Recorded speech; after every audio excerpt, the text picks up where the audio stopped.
여러분, 안녕하세요. 오늘 들려드릴 이야기의 제목은 결혼한 지 하루 만에 월급 통장을 달라던 시어머니, 3일째 되던 날 은행에 가셨다가 은행원의 한마디에 그 자리에서 얼어붙으셨습니다. 입니다. 결혼식의 소란스러움은 가라앉았지만 그 여운만은 신혼방 안에 희미하게 떠다니고 있었습니다. 저는 이서연, 일 처리에 있어 단호함과 효율성이 몸에 밴 CEO입니다. 그런 제가 지금은 막 결혼 생활에 발을 들인 한 여자로서의 낯선 감정에 푹 빠져 있었습니다. 저는 제 커리어와 가정생활 사이의 균형을 가져다 줄 거라 믿었던 남자, 강민준과 결혼했습니다. 제 기억 속 어제 결혼식장에서 본 시어머니 최 여사님의 모습은 아직도 선명합니다. 최 여사님은 인자하고 품위 있는 외모의 소유자셨죠. 화려한 조명이 쏟아지는 무대 위에서 어머니는 제 손을 꼭 잡고 따뜻하고 다정한 목소리로 말씀하셨습니다. 우리 착한 며느리, 이제 아무 걱정 말고 일에만 전념하렴. 집안일은 이 어미가 다 알아서 할 테니 내가 우리 서연이를 이 세상에서 가장 행복한 신부로 만들어줄게. 저는 그 약속을 어머니의 눈빛에 담긴 진심을 믿었습니다. 완벽한 새 출발이 될 거라고 생각했죠. 저는 이 결혼을 위해 감정적으로나 재정적으로나 철저히 준비했습니다.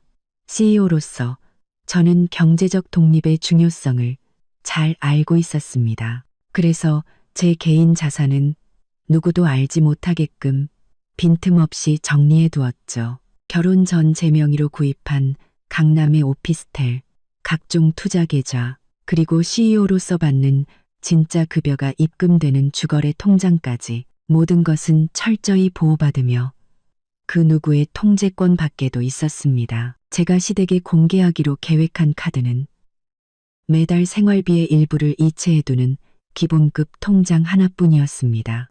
월급 200만 원, 제 실제 자산을 숨기기 위해 의도적으로 조정한 금액이었죠. 이렇게 철저히 준비했지만 민준 씨 집안의 전통적인 규칙들에 대해서는 약간의 불안감을 느끼고 있었습니다. 민준 씨의 형님, 즉 형수님이 따로 만났을 때 해주셨던 경고가 떠올랐습니다. 서연 씨, 자기 돈은 자기가 꼭 쥐고 있어야 해요. 절대 누구 손에도 넘기지 마요. 저도 예전에 시어머니께 재정 관리를 맡겼다가 크게 후회한 적이 있어요. 저는 그때 웃어넘겼습니다. 제 능력과 지위가 있는데 그런 상황에 빠질 리 없다고 생각했죠. 달콤했지만 어딘가 모르게 거리감이 느껴지는 신혼, 첫날 밤이 지나갔습니다. 민준 씨는 좋은 사람이었지만 결단력이 부족하고 민감한 문제는 피하려는 경향이 있었습니다. 저는 결혼 후에 그가 더 성숙해져서 제 든든한 버팀목이 되어주길 바랐습니다. 결혼식 다음 날 아침, 저는 일찍 눈을 떴습니다. 민준 씨는 이미 침대를 떠났고 아래층에서 접시가 달그락거리는 소리가 들려왔습니다. 잠시나마 평화로운 기운이 방 안을 감쌌습니다. 창밖을 보니 눈부신 아침, 햇살이 새로운 날의 시작을 알리고 있었습니다. 저는 커리어와 가정, 두 마리 토끼를 다 잡기 위해 최선을 다하겠다고 다짐했습니다. 거울 앞에 서서 실크 잠옷과 머리를 정돈하며 상냥하고 다가가기 쉬운 며느리의 모습을 만들려 했었습니다. 며느리로서의 첫날, 좋은 인상을 남기고 싶었기 때문이죠. 바로 그때였습니다. 노크 소리도 없이 침실 문이 벌컥 열렸습니다. 서연아, 엄마 들어간다. 최 여사님의 목소리였습니다. 허락을 구하는 질문이 아닌 이미 실행에 옮긴 후의 통보였죠. 어머니는 어색한 미소를 지으며 방으로 들어오셨습니다. 손에는 김이 모락모락 나는 뜨거운 죽 한 그릇이 들려 있었죠. 얼굴은 여전히 인자했지만 눈빛에는 무언가 캐묻고 평가하려는 기색이 서려 있었습니다. 저는 놀랐지만 애써 평정심을 유지했습니다. 네, 어머님. 가만 보이서 가만히 있게 가만 거 있어 타마 있어게. 가만 더 있어 텀석해 닦게. 가만 더 있어 개 묻고. 이리 주세요. 저는 다가가 죽 그릇을 받아들었습니다. 그릇의 온기가 손바닥에 퍼졌지만 제 마음은 차갑게 식어갔습니다. 결혼한 지 이틀째 되는 날, 아침부터 시작된 이 사생활 침해는 불길한 징조였습니다. 이것은 며느리를 아끼는 시어머니의 행동이 아니라 이미 짜놓은 계획을 실행하는 사람의 모습이었습니다. 저는 제가 두려워하던 통제가 생각보다 훨씬 빠르고 직접적으로 시작되었음을 직감했습니다. 교양 있고 기품 있는 집안이라는 연극의 막이 최 여사님에 의해 예상치 못하게 거치며 제가 미처 예측하지 못했던 탐욕과 계산적인 속내가 드러나는 순간이었습니다. 제 결혼 생활의 이틀째, 남편과 달콤한 시간을 보내야 할 바로 그날이 불쑥 들어온 시어머니와 곧이어 터져나올 무례한 요구로 시작되고 있었습니다. 저는 죽 그릇을 화장대 위에 내려놓았습니다. 속에서는 불쾌함이 치밀었지만 겉으로는 최대한 공손한 태도를 유지하려 애썼습니다. 최 여사님은 나갈 생각이 전혀 없어 보였습니다.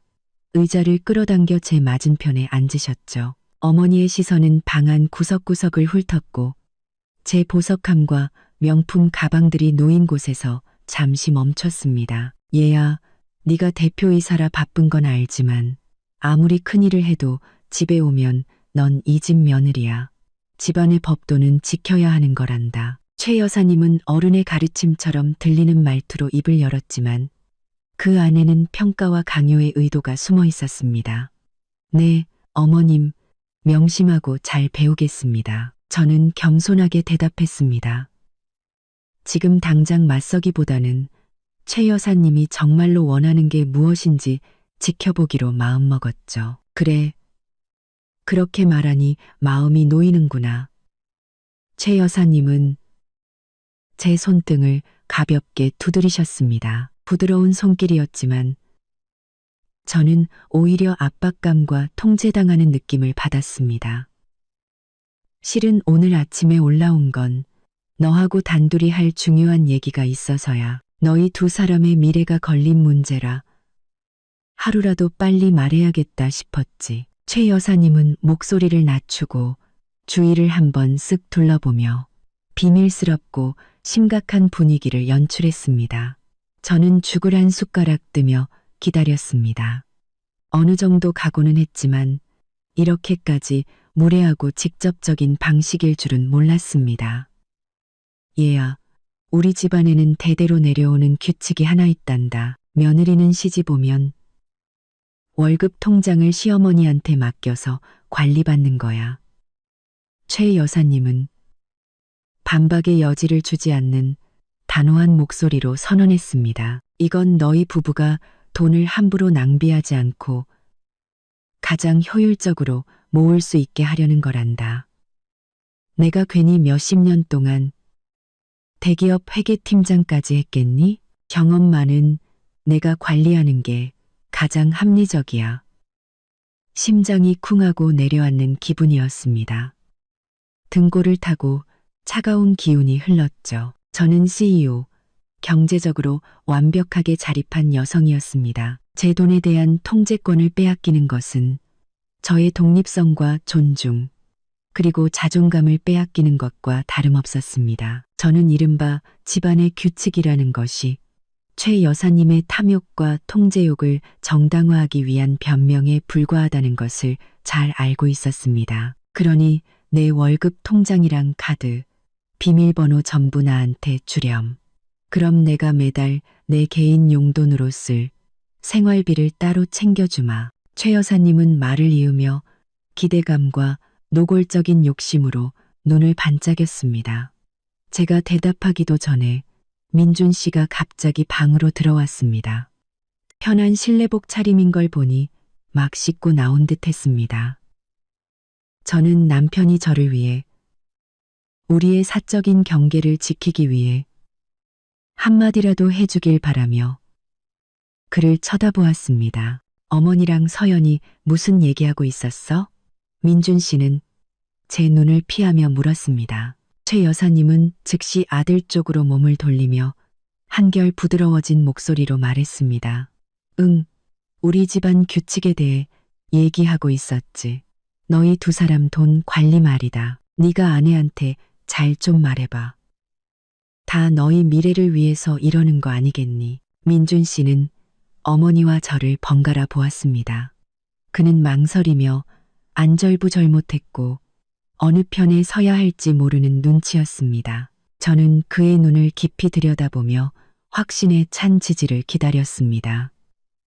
하지만 제가 받은 것은 가벼운 고갯짓과 회피, 그리고 얄팍한 위로뿐이었습니다. 서연아, 그냥 어머니 말씀대로 해. 다 우리 좋자고 하시는 거잖아. 어머니 말씀이 맞아. 경험도 많으시니 우리가 더 빨리 돈 모아서 더 큰 집 사고 더 좋은 차도 살 수 있을 거야. 어머니가 우리한테 해가 될 일을 하시겠어? 민준 씨는 말끝을 흐렸습니다. 마치 스스로도 자신이 하는 말을 온전히 믿지 못하는 사람처럼요. 그 순간 남편에 대한 제 마지막 희망이 산산조각 났습니다. 남편은 제 자율성을 빼앗는 일에 어머니의 편에 서기로 선택한 것입니다. 그의 망설임은 어머니에 대한 존중이 아니라 아내에 대한 책임감 없는 비겁함이었습니다. 그는 저를 혼자 싸우게 내버려 두고 이른바 집안의 규칙과 공동의 미래라는 명분 아래 제 개인의 권리가 희생되는 것을 용납했습니다. 저는 깊게 숨을 들이마시며 속에서 들끓는 모든 감정을 억눌렀습니다. 그리고 미리 준비해둔 시나리오대로 행동하기로 결심했습니다. 제가 쉽게 조종할 수 있는 어린 며느리가 아니라 CEO 이서연이라는 것을 똑똑히 보여주기로요. 네, 어머님과 민준 씨 뜻 잘 알겠습니다. 제 목소리는 놀라울 정도로 차분하고 흔들림이 없었습니다. 이게 우리 집 규칙이라면 따라야지요. 어머님 곤란하게 해드리고 싶지 않아요. 제가 너무나 순순히 동의하자 최 여사님과 민준 씨 모두 놀란 표정이었습니다. 최 여사님은 승리의 미소를 지었고 민준 씨는 안도의 한숨을 내쉬었죠. 그들은 제가 굴복했다고 생각했겠지만 이것은 제가 주도권을 쥐기로 결심한 체스게임의 시작에 불과하다는 것을 전혀 몰랐습니다. 저는 자리에서 일어나 핸드백으로 다가가 작은 가죽 지갑을 꺼냈습니다. 지갑을 열어 초록색 은행 카드 한 장을 꺼냈죠. 제가 건네주기로 마음먹었던 바로 그 기본급 통장 카드였습니다. 여기 있습니다. 어머님, 저는 최 여사님의 눈을 보지 않고 카드를 내밀었습니다. 이게 제 기본급 통장 카드예요. 매달 이 통장으로 200만 원씩 들어옵니다. 최 여사님은 탐욕을 숨기지 못하는 반짝이는 눈으로 서둘러 카드를 받아들었습니다. 그래, 그래야 우리 착한 며느리지.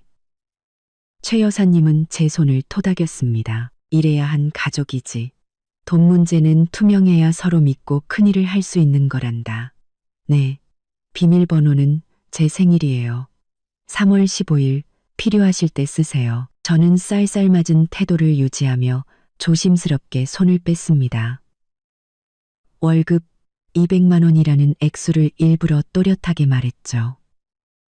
이것은 제 전략의 일부였습니다. 제 CEO라는 직책을 생각하면 이 금액은 최 여사님처럼 야심만만한 분에게는 분명 큰 실망을 안겨줄 것이기 때문이었습니다.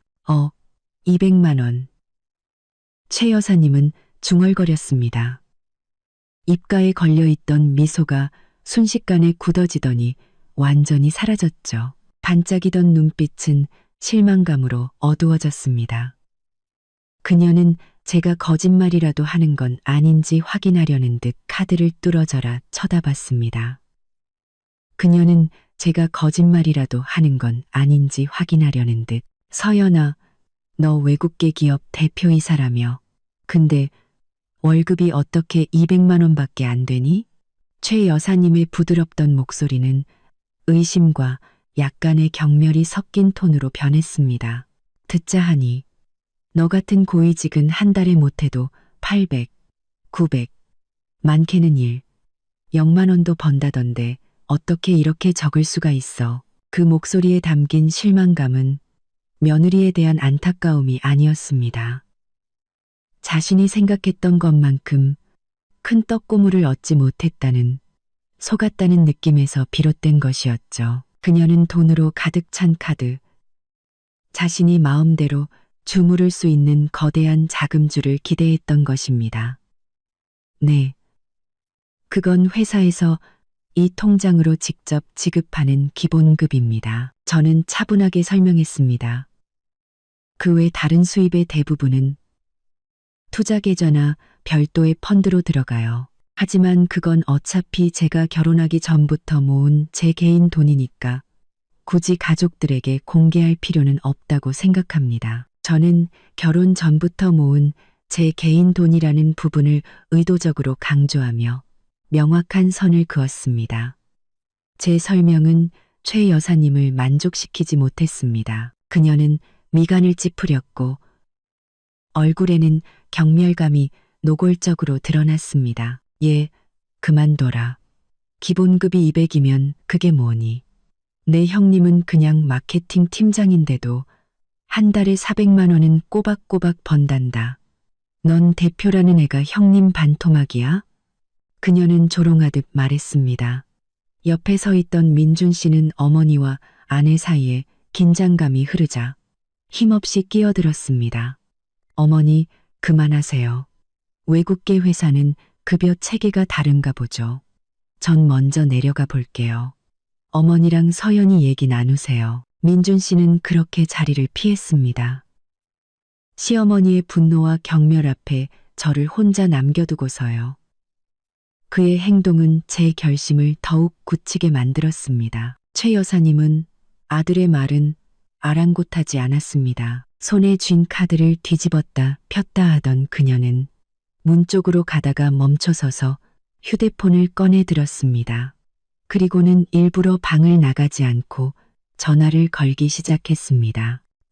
언니, 나야, 명숙이. 지금 민준이네 신혼방인데. 아, 너무 웃긴 일이 있어서 바로 전화했잖아. 최 여사님은 저 들으라는 듯 일부러 큰 소리로 말했습니다.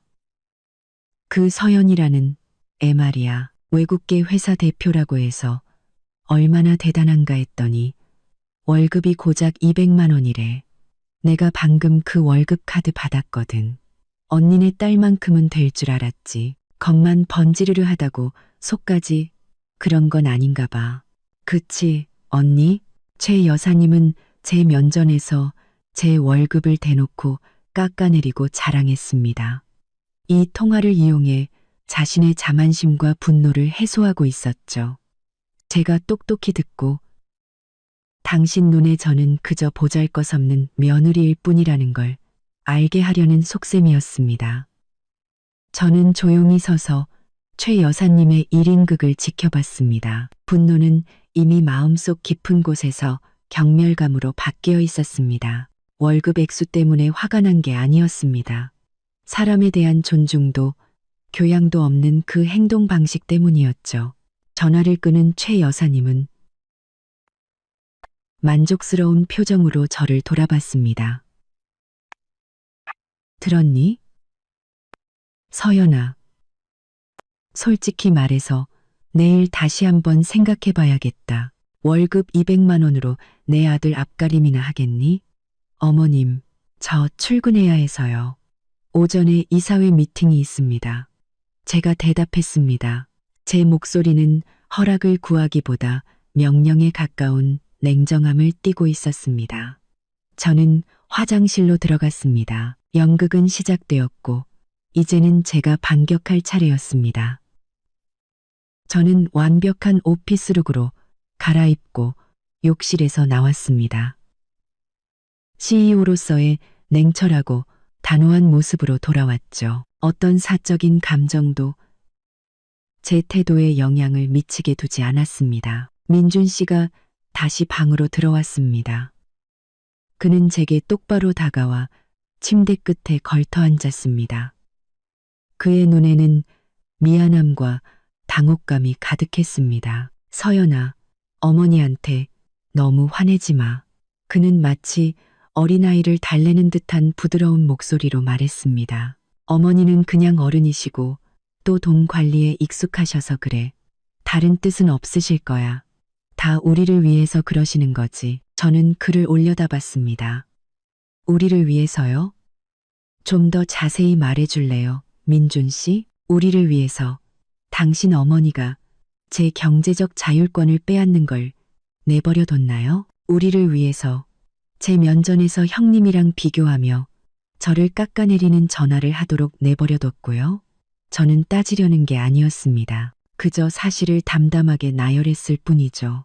제가 선택한 이 남자가 과연 이 진실을 어떻게 마주할지 보고 싶었습니다. 민준 씨는 제 시선을 피하며 고개를 숙였습니다. 미안해. 어머니가 그렇게 하신 건 잘못된 거 알아. 하지만 알잖아. 어머니 고집 센 거. 우리가 이제 막 결혼했으니 당신이 조금만 참아줘. 익숙해지면 괜찮을 거야. 익숙해지면 괜찮을 거다. 저는 그의 말을 되뇌었습니다. 제 목소리에는 깊은 조소가 담겨 있었죠. 제가 자존감을 잃는 것에 익숙해지길 바라나요?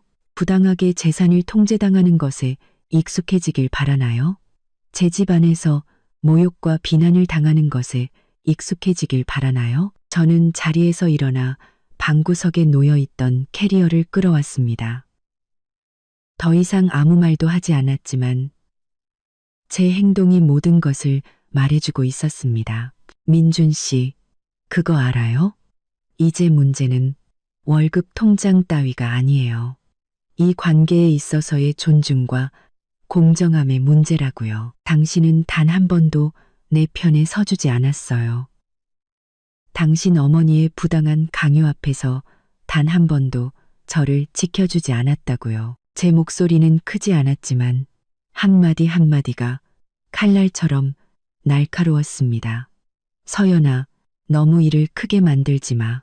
민준 씨는 황급히 일어나 제 손을 잡았습니다. 우리 엄마 나쁜 사람 아니야. 절대 돈 함부로 쓰실 분 아니라고.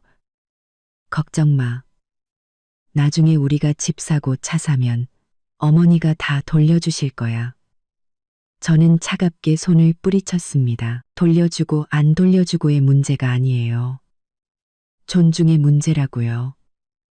경제적으로 독립하고 사회적으로 성공한 여자는 시댁으로부터 최소한의 존중을 받을 자격이 있어요. 당신과 당신 어머니는 결혼 이틀 만에 그걸 앗아갔어요. 그리고 그건 저로서는 도저히 받아들일 수 없는 일이에요. 민준 씨는 더 이상 아무 말도 하지 못했습니다. 그는 그저 무력한 눈으로 저를 바라볼 뿐이었죠. 저는 서류 가방을 챙겼습니다. 안에는 업무 서류가 아닌 이혼에 대한 굳은 결심이 들어 있었죠.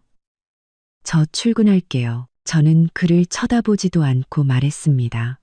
곧장 아래층으로 내려가니 최 여사님이 거실에 앉아 제 은행 카드를 만지작거리고 있었습니다. 그녀는 저를 힐끗 쳐다봤지만 불쾌한 표정 그대로 아무 말도 하지 않았습니다. 저 역시 인사하지 않았습니다. 그대로 문을 향해 걸어 나갔습니다. 저는 차를 몰아 회사로 향했습니다. 일터는 언제나 저에게 가장 안전하고 자신감 넘치는 공간이었습니다. 이곳에서 저는 통제당하는 어린 며느리가 아니라 모든 것을 결정하는 CEO 이서연이었으니까요. 오전 9시에 이사회를 시작했습니다. 2시간이 넘는 회의 내내 저는 온전히 업무에만 집중했습니다. 회의실의 그 누구도 제 결혼 생활이 파탄 직전에 놓여 있다는 사실을 눈치채지 못했습니다.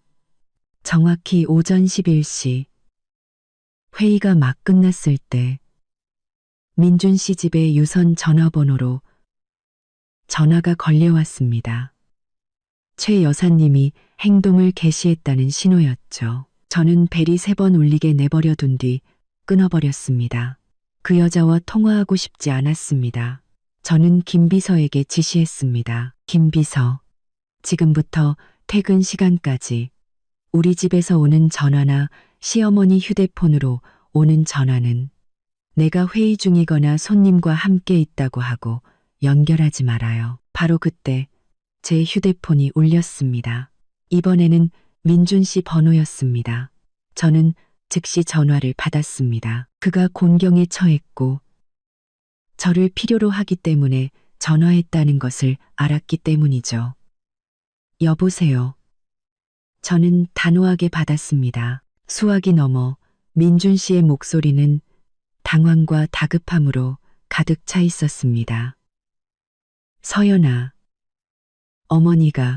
어머니가 은행에서 큰일 났어. 당장 어머니한테 전화 좀 해봐. 어머니 지금 울고불고 난리야. 저는 속으로 차갑게 미소 지었습니다. 연극이 클라이맥스로 치닫고 있었죠.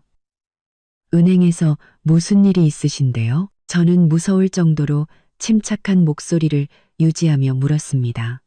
나도 잘 몰라. 어머니가 전화해서는 돈 찾아서 예금하려는데 문제가 생겼다고. 은행원이랑 얘기하다가 갑자기 소리 지르면서 우시더라고. 그러다 그냥 끊어버렸어. 당신이 빨리 전화해봐. 통장 주인이 당신이잖아. 당신이 더 잘 알 거 아냐. 민준 씨는 거의 애원하고 있었습니다. 당신이 더 잘 알 거 아냐. 방신이 더 잘 알 거 아냐. 당신이 더 잘 알 거. 금신이 더, 당신이 빨리 전화해봐.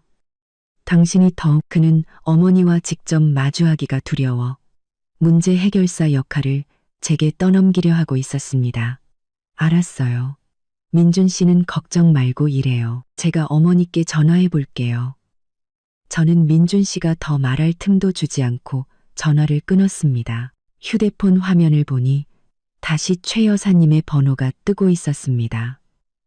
이번에는 그녀의 휴대폰이었죠. 저는 이번에도 벨이 3번 울린 후에야 천천히 통화 버튼을 눌렀습니다. 여보세요, 어머님, 저 서연이에요. 제가 평온하게 말했습니다. 이 나쁜 년, 네가 감히 날 속여? 최 여사님의 귀를 찢는 듯한 비명이 소화기를 뚫고 제 귀에 꽂혔습니다. 그 소리는 아침의 실망감과는 차원이 다른 배신감에 찬 분노의 폭발이었습니다. 어머님, 무슨 말씀이신지 모르겠어요. 우선 진정하시고 천천히 말씀해 보세요. 저는 여전히 절대적인 평온함을 유지했습니다. 진정하게 생겼어? 내 월급이 200만 원이라며. 근데 내가 은행 와서 돈 찾아서 예금하려니까. 은행 창구 직원이 카드에 현금은 80만 원밖에 없다는 거야. 나머지 120만 원은 어디 갔어? 네가 빼돌렸지. 최 여사님은 악을 썼습니다. 저는 그녀의 흐느끼는 소리와 주변 사람들의 웅성거리는 소리까지 들을 수 있었습니다. 모든 것이 제가 계획한 대로 흘러가고 있었습니다. 네, 80만 원이 맞아요, 어머님. 저는 차분하게 설명했습니다. 제가 아침에 말씀드렸잖아요. 160만 원은 월 기본급 총액이고 그중 120만 원은 제가 결혼 전에 산 강남 오피스텔 월세와 관리비로 매달 고정적으로 나가는 돈이에요. 매월 1일에 자동으로 계좌에서 빠져나가도록 설정해놨거든요. 저는 결혼 전에 산이라는 부분을 힘주어 말했습니다. 최 여사님이 자신이 거대한 자산을 손에 쥐었다고 착각했지만 실제로는 남의 빚비록 그 집이 제 자산일지라도 을 관리하고 있을 뿐이라는 사실을 깨닫게 해주고 싶었습니다. 오피스텔? 네가 언제 집을 샀어? 왜 나한테 말 안 했어? 최 여사님은 다그치듯 물었습니다. 그녀의 목소리는 분노에서 경악으로 바뀌어 있었습니다. 네, 2년 전에 구입했습니다. 어머님, 그건 제 개인 재산이라 굳이 어머님과 민준 씨에게 보고할 필요는 없다고 생각했어요. 저는 단호하게 대답했습니다. 최 여사님은 잠시 침묵하더니 다시 목소리를 높였습니다. 하지만 이번에는 당혹감과 혼란으로 떨리는 목소리였습니다. 그녀는 저를 깜짝 놀라게 한 뜻밖의 사실을 털어놓았습니다. 너 그거 아니? 여기 창구 직원 말이야. 그 직원이 나한테 그러는 거야. 혹시 큰 금액 이체하러 오셨냐고. 이서연 고객님은 저희 은행 VIP 고객님이시라고 말이야. 내 통장 잔고가 항상 엄청나고 중요한 거래도 아주 많다고 하더라.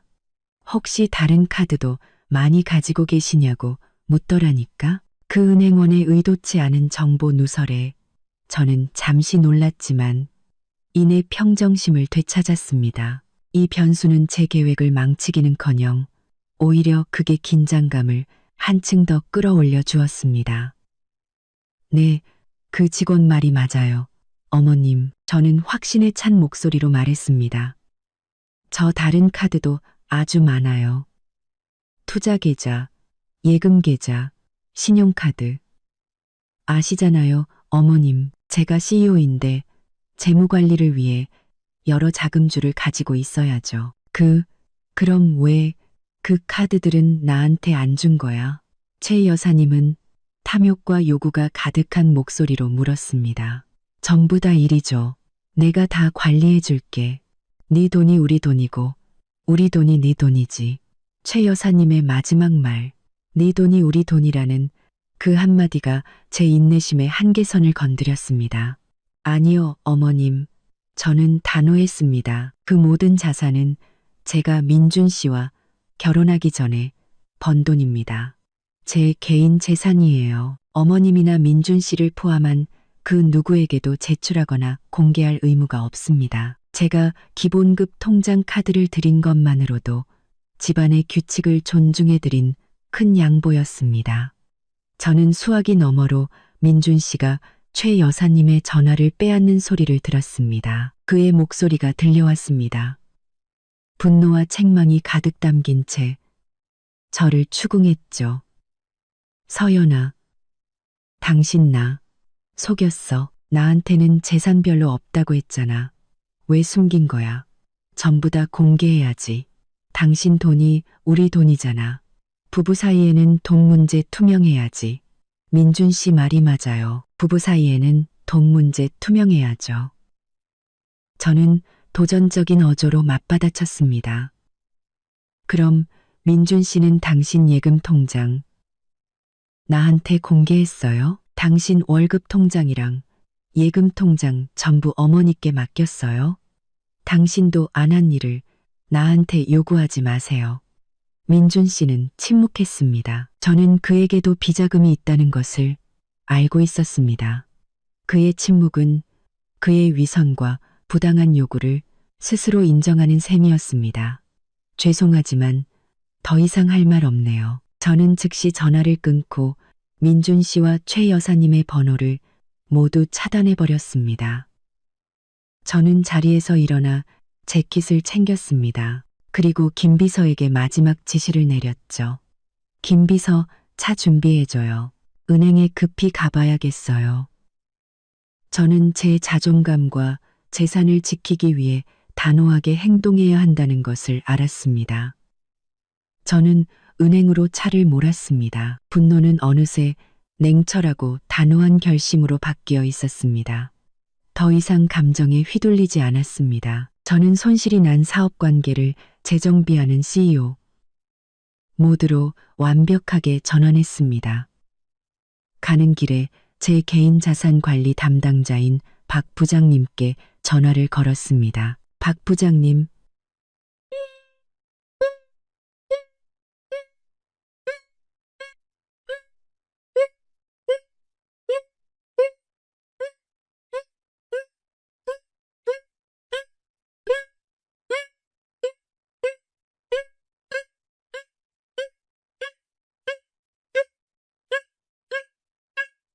박 부장님, 박 부장님의 목소리는 언제나 침착하고 전문적이었습니다. 첫째, 제 총자산 모든 투자 및 예금 계좌, 그리고 실제 CEO 급여가 입금되는 계좌 정보는 절대적인 보안을 유지해 주십시오. 그 누구에게도, 심지어 제 가족에게도 절대 공개되어서는 안 됩니다. 오늘 오후에 저희 시어머니께서 은행에 방문하셨다가 한 직원의 실수로 제가 VIP 고객이라는 사실이 노출된 것 같습니다.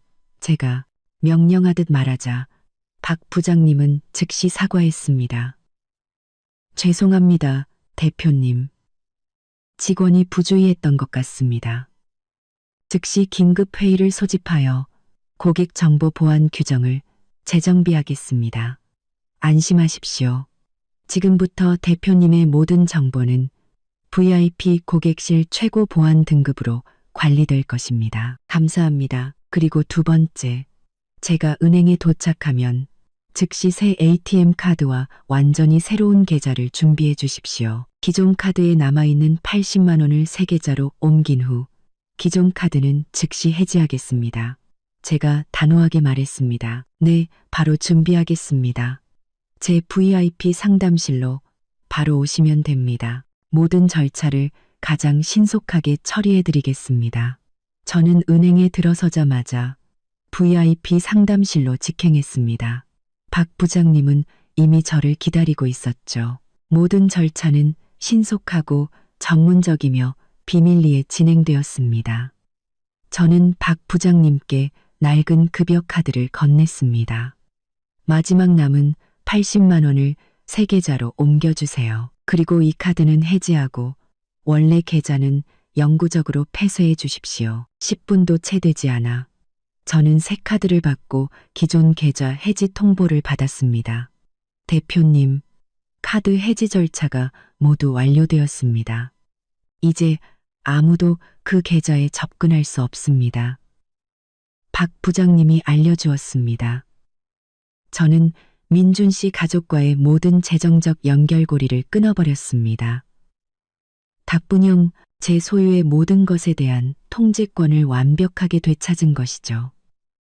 저는 차에 올라 기사에게 민준 씨 집으로 가자고 했습니다. 그들의 며느리로서 그 집에 발을 들여놓는 것은 이번이 마지막이 될 것임을 알고 있었습니다. 더 이상 두려움이나 걱정은 없었습니다. 오직 돌이킬 수 없는 결정을 내린 사람의 단호함만이 느껴질 뿐이었습니다. 오후 2시쯤 민준 씨 집에 도착했습니다. 집 안으로 들어서자 이상할 정도로 고요한 분위기가 감돌았습니다. 저는 곧장 신혼방으로 올라갔습니다. 방구석에서 캐리어를 끌어내고 옷장을 열어 제 모든 개인 물품을 챙기기 시작했습니다. 결혼 선물이나 함께 쓰던 물건은 단 하나도 챙기지 않았습니다. 모든 것을 깨끗하고 명확하게 정리하고 싶었죠. 바로 그때 최 여사님과 민준 씨가 방문 앞에 나타났습니다. 최 여사님은 제가 돌아온 것을 분명히 알아차린 듯 했습니다.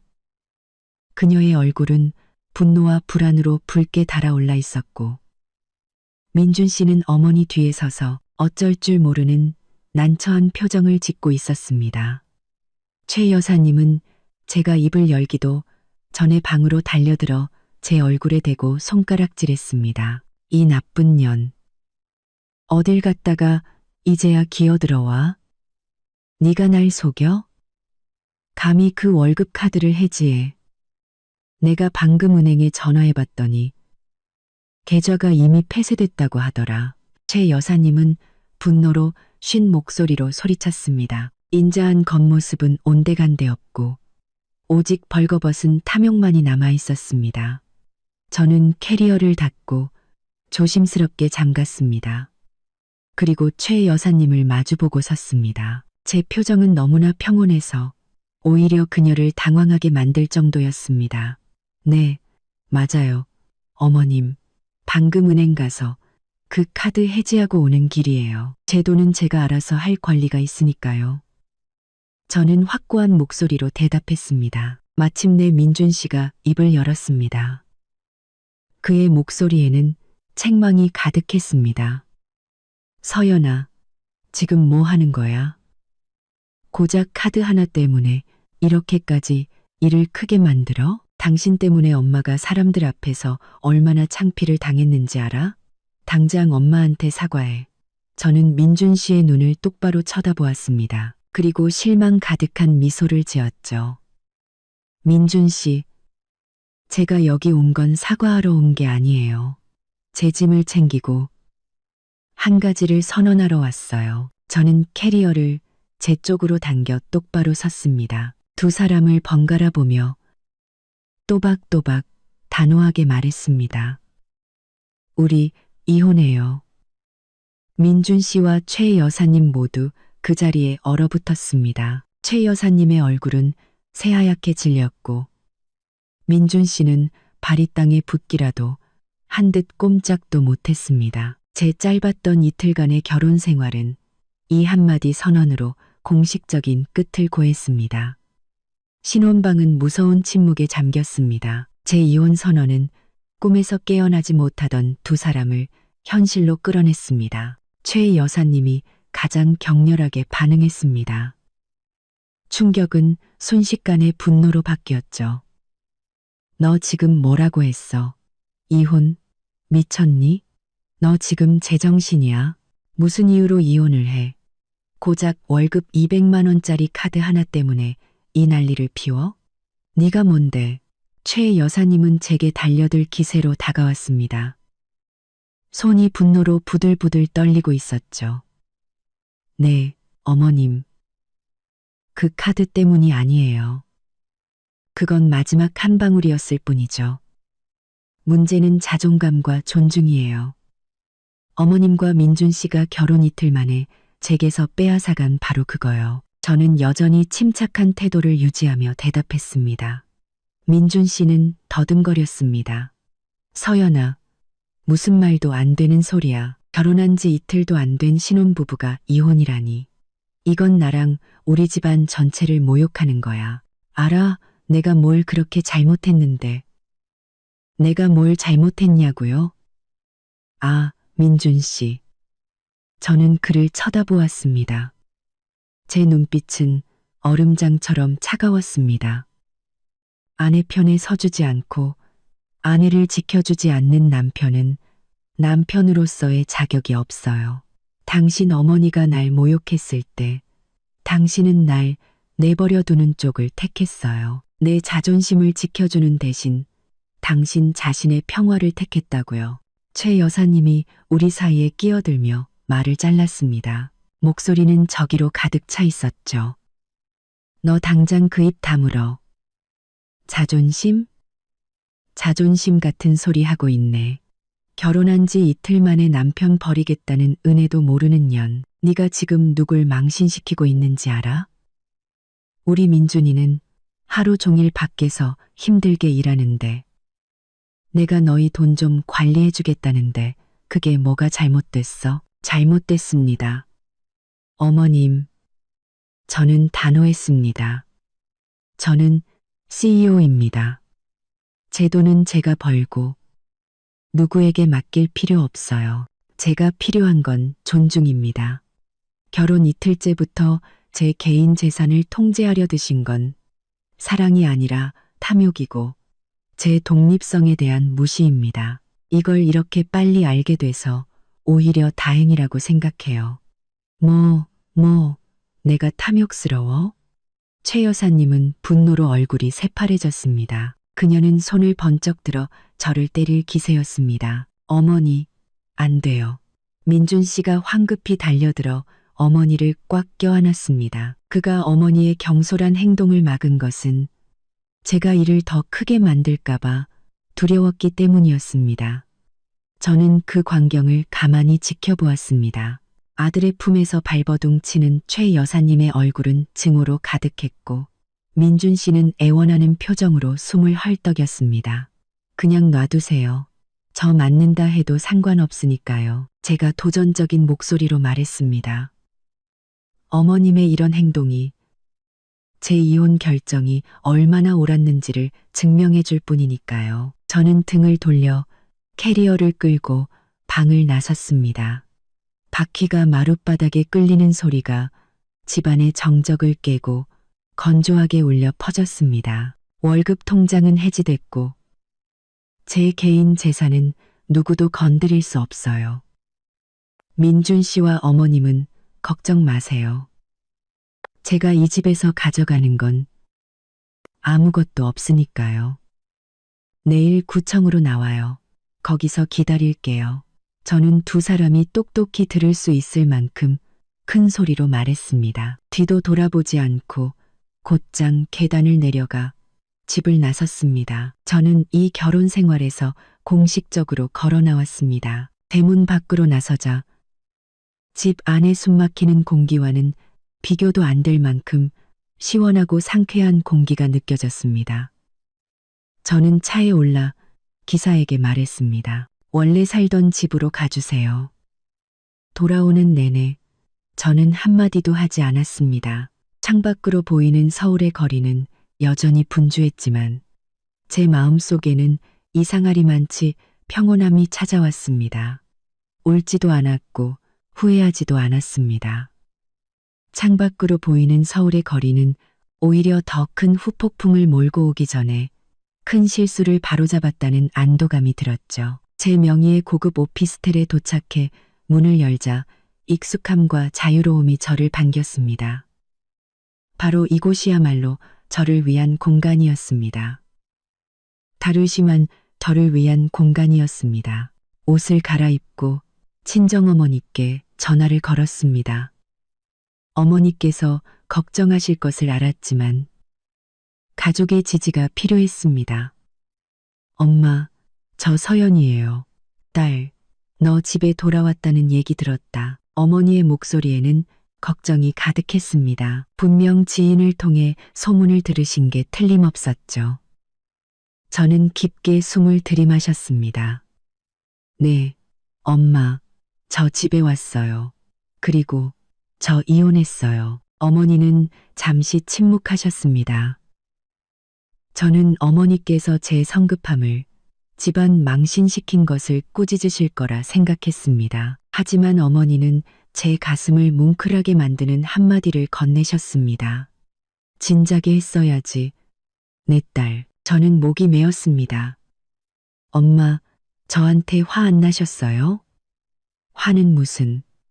그 집안, 처음부터 너랑 안 어울린다고 생각했다. 그 사람들은 널 사랑해서가 아니라 내 재산이랑 내 대표이사라는 명함 보고 널 며느리로 들인 거야. 똑똑하고 능력 있는 내 딸이 왜 그런 우유부단한 남자랑 탐욕스러운 시어머니 밑에서 살아야 하니? 아주 잘했다. 내 자존심이 그깟 결혼 생활보다 100배, 1000배는 더 소중해. 어머니의 목소리에는 절대적인 지지와 사랑이 담겨 있었습니다. 고마워요, 엄마. 마음속에 얼어붙어 있던 얼음덩이가 녹아내리는 기분이었습니다. 저는 커리어와 가정, 두 마리 토끼를 다 잡기 위해 최선을 다하겠다고 다짐했습니다. 거울 앞에 서서 실크 잠옷과 머리를 정돈하며 상냥하고 다가가기 쉬운 며느리의 모습을 만들려 했었습니다. 며느리로서의 첫날. 좋은 인상을 남기고 싶었기 때문이죠. 바로 그때였습니다. 노크 소리도 없이 침실문이 벌컥 열렸습니다. 서연아, 엄마 들어간다. 최 여사님의 목소리였습니다. 허락을 구하는 질문이 아닌 이미 실행에 옮긴 후의 통보였죠. 어머니는 어색한 미소를 지으며 방으로 들어오셨습니다. 손에는 김이 모락모락 나는 뜨거운 죽 한 그릇이 들려 있었죠.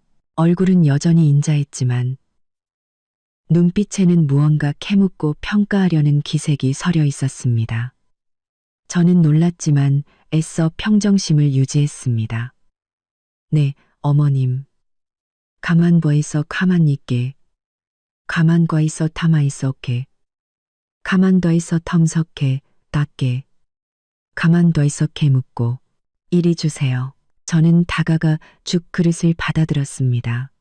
그릇의 온기가 손바닥에 퍼졌지만 제 마음은 차갑게 식어갔습니다. 그렇게 단호하게 선언한 후에 제 전 남편이 무슨 말을 할지 궁금했습니다. 여보세요. 수화기 넘어 민준 씨의 목소리에는 당황이나 분노 대신 마치 업무적인 대화를 하는 듯한 냉정하고 서먹한 기운이 감돌았습니다. 서연아, 나야. 무슨 일이죠? 강민준 씨? 저 역시 딱딱하고 단호한 어조로 응수했습니다. 저기, 다시 돌아와 줄 수 없을까? 어머니가 지금 너무 화가 나셔서 그래. 내가 어머니랑 다시 얘기해 볼게. 우리 다시 시작할 수 있잖아. 응. 저는 비웃음을 터뜨렸습니다. 다시 시작하자고요? 어떻게 시작할 건데요? 앞으로 있을 또 다른 부당한 싸움에서. 당신이 내 편에 서주기라도 할 건가요? 전 못 믿겠네요. 민준 씨, 매일같이 시댁과 전쟁하며 살고 싶지 않아요. 민준 씨는 침묵했습니다. 그러더니 그의 목소리가 바뀌었습니다. 낮고 간절한 톤으로요. 네가 화난 거 알아. 근데 서연아, 부탁할 게 하나 있어. 아주 급한 일인데 혹시 저는 최 여사님이 카드를 요구했던 일부터 민준 씨의 회피, 그리고 제가 카드를 해지하고 이혼을 선언하기까지의 모든 일을 간략하게 설명했습니다. 이야기를 다 들으신 어머니는 민준 씨 집안의 행동에 더욱 분노하셨습니다. 걱정하지 마. 내 소신대로 해. 엄마랑 아빠가 뒤에서 전부 지지해 줄게. 탁굽고 집안 체면보다 네 행복과 자존심이 훨씬 더 중요해. 전화를 끊었습니다. 어머니의 지지는 앞으로 닥쳐올 모든 뒷말에 맞설 힘을 주었습니다. 더 이상 집안 체면을 지켜야 한다는 부담감에 얽매일 필요가 없었습니다. 저는 자리에 앉아 제 개인 변호사인 김 변호사에게 전화를 걸어 다음 날 아침 이혼 절차를 준비하기 시작했습니다. 모든 것을 신속하고 깔끔하게 처리하고 싶었습니다. 저는 이미 사실상 독신이었고 이제 법적인 확인 절차만 남았을 뿐이었습니다. 변호사와 나눌 서류를 준비하고 있을 때 휴대폰이 울렸습니다. 민준 씨의 회사 번호였습니다. 잠시 망설이다가 전화를 받기로 했습니다. 불과 몇 시간 전 그는 내 돈이 우리 돈이라는 논리로 제게 재산 공개를 요구했습니다. 그리고 이제는 바로 그 논리를 이용해 3억 원을 빌려달라고 하고 있었죠. 강민준 씨, 착각하지 마세요. 제 목소리는 얼음장처럼 차가웠습니다. 첫째, 우리는 이혼했어요. 당신은 더 이상 내 남편이 아니에요. 둘째, 당신은 내 돈이 우리 돈이라고 했죠. 그럼 당신은 단 한 번이라도 당신 돈이 우리 돈이라고 말한 적 있나요? 당신 재산 공개한 적 있어요? 저는 그의 대답을 기다리지 않고 마지막으로 단호하게 쏘아붙였습니다. 강민준 씨, 당신한테는 내 편에 설 기회가 있었어요. 하지만 당신은 당신 어머니를, 탐욕을, 그리고 당신의 나약함을 선택했죠. 당신 스스로 나와의 모든 관계를 끝내버린 거예요. 다시는 네 남편이니 우리 돈이니 하는 논리로 나한테 전화하지 마세요. 저는 가차없이 전화를 끊고 그의 회사 번호까지 즉시 차단해버렸습니다. 모든 것이 끝났습니다. 저는 완벽하게 자유로워졌습니다. 민준 씨의 번호를 차단한 후 저는 휴대폰을 소파에 던져버렸습니다. 자리에 앉아 깊게 숨을 쉬며 정말 옳은 일을 했다고 느꼈습니다. 민준 씨가 돈을 빌려달라고 전화한 것은 이 결혼의 진짜 목적이 무엇이었는지를 보여주는 가장 명백한 증거였습니다.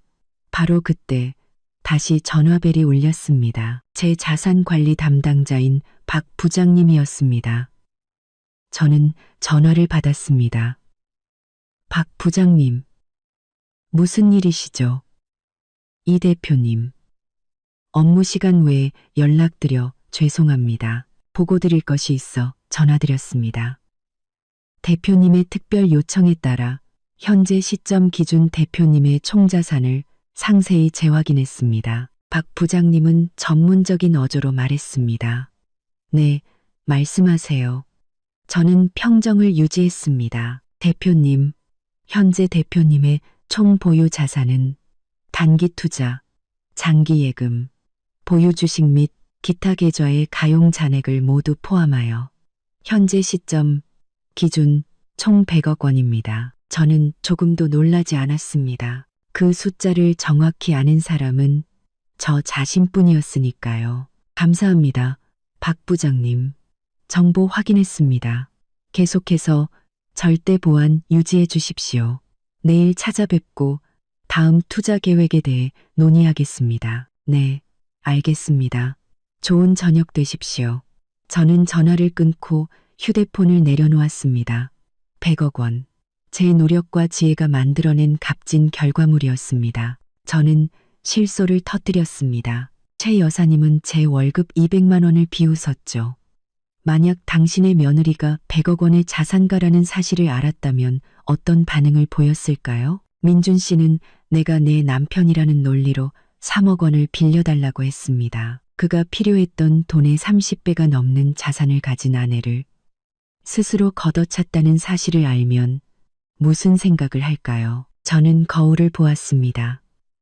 그 안에는 성숙하고 독립적이며 강인한 한 여성이 서 있었습니다. 저는 체면 때문에 혹은 남들의 뒷말이 두려워 이 결혼을 유지하는 선택을 하지 않았습니다. 저는 제 자존감과 자유를 지키기 위해 이혼을 선택했습니다. 저는 귀중한 교훈을 얻었고 그 대가는 이틀간의 결혼 생활이라는 아주 저렴한 비용으로 치렀습니다. 다음 날 아침 번갯불에 콩 볶듯 치른 결혼 생활의 3일째이자 결혼식 후 4일째 되는 날 저는 활기차게 눈을 떴습니다. 어젯밤 내내 저는 김 변호사와 통화하며 모든 준비를 마쳤습니다. 대표님, 법적으로는 대표님께서 완벽하게 유리한 상황입니다. 김 변호사는 전화로 설명했습니다. 대표님의 자산은 모두 혼인 전에 형성되었고 증빙 서류도 명확합니다. 혼인 기간이 극도로 짧아 공동재산이라고 할 만한 것도 형성되지 않았고요. 자녀가 없고 재산 분할 다툼도 없기 때문에 이혼 소송은 신속하게 진행될 겁니다. 저는 김 변호사에게 서류 준비를 부탁했습니다. 모든 것을 시끄럽지 않고 빠르고 깔끔하게 끝내고 싶었습니다. 오전 7시쯤부터 제 휴대폰이 쉴 새 없이 울리기 시작했습니다. 민준 씨와 최 여사님의 번호는 차단했지만 그들은 민준 씨 형의 번호나 회사 유선 전화 등 다른 번호를 이용해 제게 전화를 걸어왔습니다. 저를 압박하려는 시도라는 것을 알았죠. 저는 어떤 전화도 받지 않기로 했습니다. 오전 8시 낯선 번호로 문자 메시지가 도착했습니다. 민준 씨였습니다. 서연아, 전화 좀 받아. 엄마 충격받아서 지금 심장이 안 좋으셔. 너 정말 너무한 거 아니야? 당장 집으로 와서 얘기 좀 해. 이렇게 우리 집안 명예를 짓밟다니. 난 이혼 못해. 저는 메시지를 읽었지만 동정심은 조금도 생기지 않았습니다. 심장병은 낡아빠진 수법일 뿐이었죠. 저는 최 여사님을 잘 알았습니다.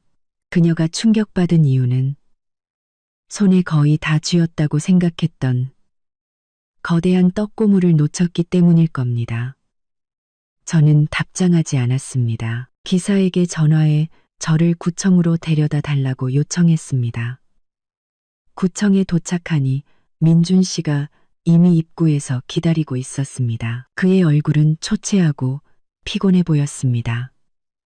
구겨진 셔츠 차림은 결혼식 날의 멋진 모습과는 완전히 딴판이었죠. 저를 보자 민준 씨는 즉시 달려와 제 앞을 막아섰습니다. 서연아, 정말 왔구나. 제발, 나한테 기회 한 번만 더 주면 안 될까? 내가 미안해. 어머니랑도 얘기했어. 앞으로는 우리 돈 문제에 절대 간섭 안 하시겠다고 약속하셨어. 제발 기회 한 번만 줘, 응. 민준 씨는 애원하는 목소리로 말했습니다. 저는 그의 눈을 똑바로 쳐다보았습니다. 조금의 흔들림도 없었죠. 강민준 씨, 당신의 말은 더 이상 저에게 아무런 가치가 없어요. 당신에게는 나를 지켜줄 기회가 있었지만 당신은 나를 내버려 두는 쪽을 택했어요. 이제 와서는 너무 늦었어요. 나도 그냥 평화롭게 지내고 싶었을 뿐이야. 서연아, 당신은 대표고 돈도 많이 벌잖아. 내 입장도 좀 이해해줘야지. 그는 동정심에 호소하려 했습니다. 이해는 하지만 받아들일 수는 없어요. 저는 단호했습니다. 전 여기 당신과 말싸움하러 온 게 아니에요. 절차 밟으러 왔어요. 서류는 이미 다 준비됐고요. 협조적으로 나오든가 아니면 제가 오늘 바로 이혼 소송을 제기하든가 선택하세요. 제가 장담하는데 소송으로 가면 지금 이혼 서류에 도장 찍는 것보다 훨씬 더 시끄러워질 겁니다. 민준 씨는 고개를 숙였습니다. 방궁방곡 저의 단호함을 꺾을 수 없다는 것을 깨달은 것이죠. 알았어. 서명할게. 민준 씨는 완전히 굴복한 작은 목소리로 말했습니다. 하지만 약속해줘. 내가 당신한테 돈 빌리려고 했던 거, 투자금 부탁했던 거, 아무한테도 말하지 않겠다고. 이 일은 비밀로 해줘. 저는 비웃으며 고개를 저었습니다. 강민준 씨, 아직도 당신 체면을 생각하네요. 걱정 마세요. 전 그 이야기 절대 안 할 거예요. 첫째, 그런 좀스러운 일에 얽히고 싶지 않으니까요. 둘째, 제 얼굴에 먹칠하고 싶지 않아서요. 제가 당신 같은 남자와 결혼했었다는 사실을 남들이 알게 하고 싶지 않거든요. 저는 등을 돌려 곧장 구청 안으로 들어갔습니다. 구청에서의 절차는 생각보다 빨리 끝났습니다. 저희는 담당 공무원과 마주 앉았습니다. 저는 변호사가 미리 준비해온 이혼 신청서를 포함한 모든 필요 서류를 제출했습니다. 사유는 성격 및 가치관 차이로 명시했죠. 담당 공무원은 극도의 놀라움이 담긴 눈으로 저희를 쳐다봤습니다. 결혼한 지 이틀 만에 이혼하러 온 커플은 분명 전례가 드문 일이었을 겁니다. 커플은 분명 전례가 드문 일이었을 겁니다. 극도의 놀라움이 담긴 덕무원은 극도의 놀라움이 담긴 눈으로 저희를 쳐다봤습니다. 두 분, 정말 확실하신 겁니까? 결혼하신 지 이제 이틀밖에 안 되셨는데 돌아가서 다시 한번 생각해 보시는 게 결혼은 평생의 다시인데 이렇게 성급하게 결정할 문제가 아닙니다. 담당 공무원은 놀라움과 약간의 책망이 섞인 말투로 말했습니다. 네, 저희는 충분히 생각했습니다. 제가 차분하고 단호한 목소리로 대답했습니다. 서로의 가치관과 삶의 방향이 너무나 다르다는 것을 깨달았습니다. 억지로 관계를 유지하는 것은 양쪽 모두에게 고통일 뿐입니다. 민준 씨는 그저 고개를 숙인 채 아무 말도 하지 않았습니다. 그는 제가 내미는 모든 서류에 텅 빈 눈으로 서명했죠. 그는 완전히 굴복했습니다. 모든 절차는 약 1시간 만에 끝났습니다. 저는 이혼 신청 접수증과 관련 서류를 받았습니다. 법적으로 정해진 숙려 기간이 필요했지만 이 결혼은 사실상 끝난 것이나 다름없었습니다. 저는 자리에서 일어나 민준 씨를 다시는 쳐다보지 않고 방을 나섰습니다. 강민준 씨, 혼자 돌아갈 수 있죠? 전 중요한 회의가 있어서요. 민준 씨는 저를 올려다보았습니다. 그의 얼굴에는 창피함이 가득했죠. 알아, 먼저 가봐. 저는 구청을 나서며 마치 어려운 임무를 완수한 듯한 기분을 느꼈습니다. 저는 다시 자유로운 여성 이서연으로 돌아왔습니다. 자유로운 여성 이서연으로 돌아왔습니다. 저는 구청을 나서며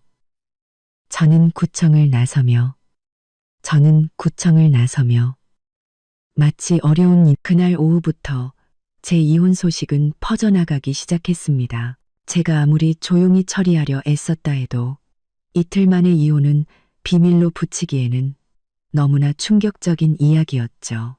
재계와 사교계에서 뒷말이 나오기 시작했습니다. 세상에, 그 이서연 대표, 돈 많다고 얼마나 거만하면 결혼 이틀 만에 남편을 버려. 분명히 시댁이 가난해서 집안 규칙 못 견디고 뛰쳐나온 걸 거야. 정말 생각 없다. 큰 사업하는 사람이 행동은 애들 같아. 저는 그 모든 말을 들었지만 조금도 흔들리지 않았습니다. 그런 말을 하는 사람들은 진실을 모를 뿐더러 제가 굳이 해명할 필요도 없었죠. 제 자존심은 온전히 지켜졌습니다. 저는 차라리 남들에게 성급하다는 비난을 받을지언정 제 가족에게 무시당하는 것은 견딜 수 없었습니다. 저는 사무실에 앉아 도시의 풍경을 내려다보며 미소 지었습니다. 모든 것을 끝냈고 저는 다시 태어났습니다. 민준 씨가 이혼 서류에 서명했지만 최 여사님은 쉽게 물러날 사람이 아니었습니다. 그녀는 낡은 수법, 즉 제명예와 평판을 이용해 저를 압박하기 시작했습니다. 넷째 날 저녁, 친정어머니께 전화가 왔습니다. 어머니의 목소리에는 분노와 걱정이 가득했죠. 서연아, 내 전 시어머니가 무슨 짓을 하고 다니는지 아니? 그 여자가 우리 친척, 친구들, 심지어 네 아빠 사업 파트너 몇 명한테까지 전화해서 내 흉을 보고 있단다. 뭐라고 하시는데요? 엄마? 저는 침착하게 물었습니다. 이미 예상했던 일이었습니다. 네가 아주 버릇없고 거만한 며느리라느니, 집안 규칙을 무시했다느니, 돈밖에 모르는 애라서 자기 집안 명예에 먹칠을 했다고 떠들고 다닌대. 네가 재산을 속였고 엄청난 수입을 일부러 숨겼다고. 심지어 처음부터 작정하고 자기 아들 놀려주려고 결혼한 거라는 말까지 하고 다닌다더라. 어머니는 분노로 떨리는 목소리로 전했습니다. 알았어요, 엄마. 걱정 마세요. 전 괜찮아요. 떠들고 싶으면 그러라고 하세요. 저는 어머니를 안심시켰습니다. 하지만 얘야, 그 여자가 내 형님네 댁까지 찾아가서 울고불고 난리를 쳤단다. 온갖 방법으로 네게 흠집을 내려고 하고 있어. 이러다 내일이나 평판에 문제가 생길까봐 걱정이다. 엄마, 저는 CEO예요. 그런 뒷말 무섭지 않아요. 제 평판은 이틀짜리 결혼 생활이 아니라 제 능력과 전문성으로 쌓아 올린 거예요. 그분이 일을 크게 벌일수록 그분의 탐욕과 비도덕성만 더 드러나게 될 거예요. 엄마는 그냥 마음 편히 계세요. 제가 알아서 처리할게요. 저는 전화를 끊고 즉시 김 변호사에게 연락했습니다. 김 변호사님, 지금 바로 강민준 씨와 최 여사 앞으로 경고장을 발송해 주십시오. 내용은 명확해야 합니다. 만약 계속해서 제 명예를 훼손하거나 제 자산에 대한 허위 사실을 유포할 경우 명예훼손 및 허위사실 유포죄로 즉시 고소할 것이라고요. 또한 이혼 사유의 진실, 즉 시어머니의 재산 통제권 요구와 이혼 후 강민준 씨의 3억 원 대출 요구 사실까지 전부 공개할 거라고 하세요. 가장 강력한 법적 언어로 경고해 주십시오. 네, 알겠습니다. 대표님, 오늘 밤 바로 작성해서 발송하고 압박 수위를 높이기 위해 상대 측 변호사에게도 차본을 보내겠습니다. 김 변호사는 답했습니다. 이 경고장 공개가 양날의 검이 될 수 있다는 것을 알았지만 다른 선택지가 없었습니다. 제가 결코 만만한 상대가 아니며 제 자신을 지키기 위해 법을 이용할 준비가 되어 있다는 것을 똑똑히 보여줘야 했습니다. 다섯째 날 아침, 이혼 신청서를 제출한 지 불과 사흘 만에 김 변호사의 경고장은 효과를 발휘하기 시작했습니다. 방고거의 사업고의 창제, 그리신 청서를 발휘하기 시작했습니다. 최 여사님은 더 이상 제 지인들에게 전화를 걸지 않았습니다. 어머니께서 전화를 걸어와 최 여사님이 울고불고 하소연하는 것을 멈췄다고 알려주셨습니다. 내 전 시어머니, 이제 조용해졌단다. 변호사 경고장이 효과가 있었나 봐. 제가 말씀드렸잖아요. 엄마, 전 쉽게 당하는 사람 아니에요. 저를 지키기 위해서라면 어떤 수단이든 쓸 준비가 되어 있다고요. 제가 어머니께 말씀드렸습니다. 하지만 압박은 거기서 그치지 않았습니다. 그 대가로 저는 100억 원의 자산을, 그리고 무엇보다 중요한 제 자존심을 지켜냈습니다. 저는 제 인생의 중요한 결론 하나를 얻었습니다. 짧은 인생에서 체면 때문에 자존심을 잃어서는 안 된다. 체면은 거칠애일 뿐, 자존심이야말로 독립적인 여성의 핵심 가치다. 그 번개 같은 결혼은 제가 제 자신의 진정한 가치를 깨닫고 불합리한 규칙이나 타인의 탐욕에 얽매이지 않는 온전한 삶을 살게 해준 발판이었습니다. 저는 김 변호사에게 전화해 해외의 새로운 부동산을 매입하는 것에 대해 논의했습니다. CEO 이서연의 삶은 그 어느 때보다 강하고 눈부시게 계속되고 있었습니다. 이혼 후 제 삶은 그 어느 때보다 평온하고 자유로워졌습니다. 시댁의 부당한 요구에 균형을 맞추려 애쓸 필요도, 나약한 남편을 마주할 필요도 없었죠. 저는 제 인생의 통제권을 완벽하게 쥐고 있었습니다. 저는 친정어머니와 꾸준히 연락하며 가족의 절대적인 지지를 받았습니다.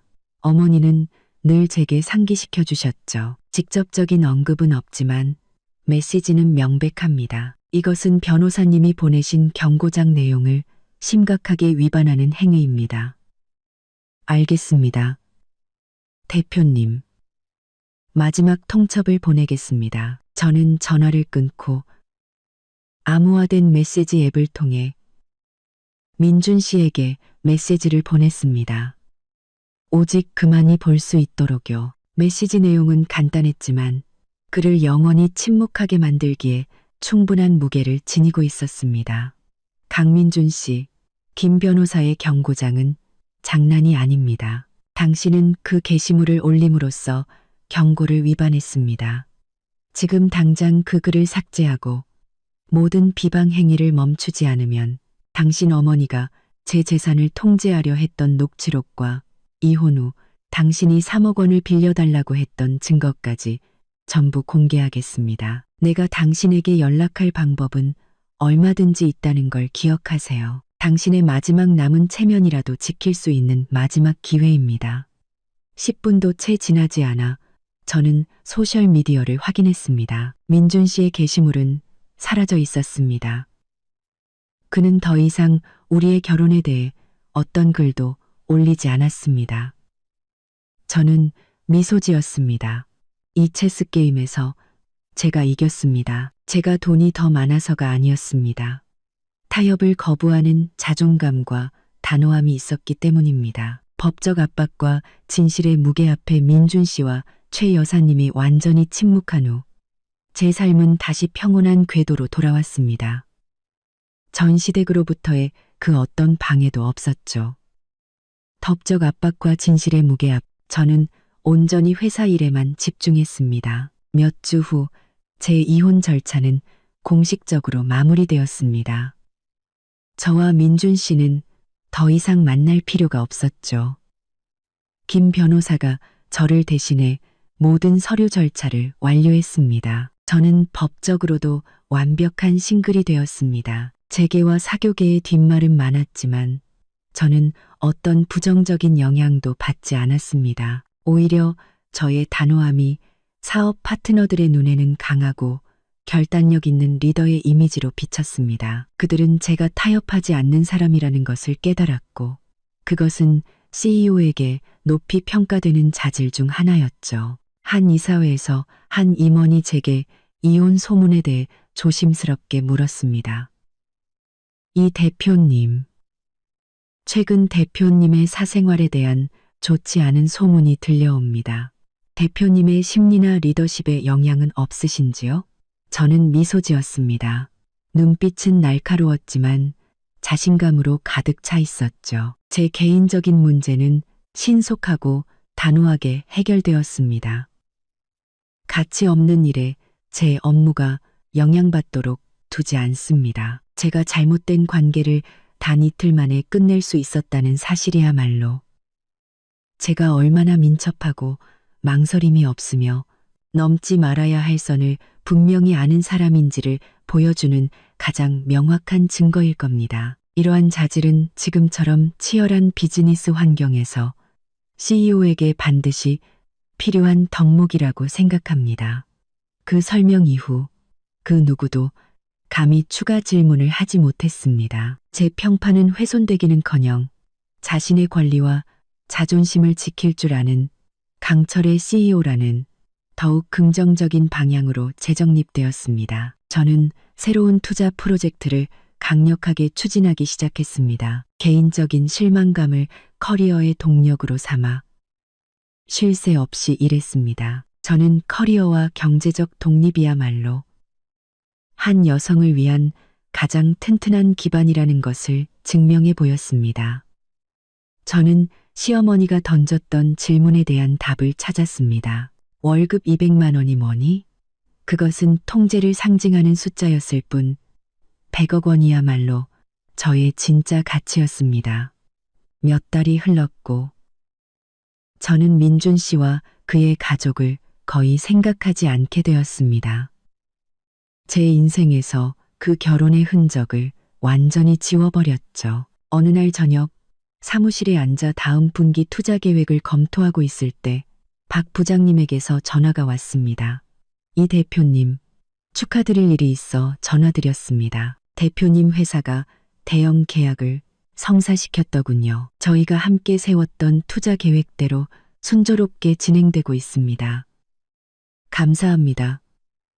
부장님, 저도 우리의 전략을 믿고 있었습니다. 박 부장님은 잠시 망설이다가 말했습니다. 아, 그런데 제가 들은 소식이 하나 있습니다. 강민준 씨 회사가 아주 큰 어려움을 겪고 있는 것 같습니다. 거액의 부채를 상환하지 못할 위기에 처했다고 하더군요. 빚을 갚기 위해 회사를 매각할 방법을 찾고 있다고 합니다. 저는 그저 고개를 끄덕였습니다. 놀랍지 않았죠. 그는 결단력 없이 남에게 의존하기만 하는 사람이었으니까요. 그런 사람은 오래 사업을 할 수 없습니다. 이 대표님, 그때 그에게 3억 원을 빌려주지 않으신 것은 정말 현명한 판단이셨습니다. 만약 그랬다면 그 돈도 아마 허공으로 사라졌을 겁니다. 박 부장님은 한숨을 쉬었습니다. 그가 제게 대표님의 자산 관리 담당자라는 것을 알고 접근해서 혹시 대표님께서 다시 돈을 빌려줄 가능성이 있는지 물어보더군요. 저는 단칼에 거절하고 대표님의 정보 보안 약속을 다시 한번 상기시켜 주었습니다. 감사합니다, 부장님. 잘하셨습니다. 제가 대답했습니다. 박 부장님은 경고의 어조로 말을 이었습니다. 대표님, 제 생각엔 조심하시는 게 좋을 것 같습니다. 그의 가족, 특히 어머니가 막다른 길에 몰리면 다시 대표님을 괴롭히려 들지도 모릅니다. 다른 수법을 쓸 수도 있고요. 저는 준비되어 있습니다. 부장님, 저에게는 변호사가 있고 단호함이 있습니다. 그들이 제 삶에 끼어들 어떤 기회도 주지 않을 겁니다. 저는 전화를 끊고 창밖을 내다보았습니다. 민준 씨 회사의 몰락은 탐욕과 나약함이 불러온 필연적인 결과였습니다. 그는 스스로의 힘으로 사업을 일구는 대신 아내의 돈에 의지하는 길을 택했고 이제 그 대가를 치르고 있는 것이죠. 저는 그가 돈을 빌려달라고 애원했던 것을 다시 떠올렸습니다.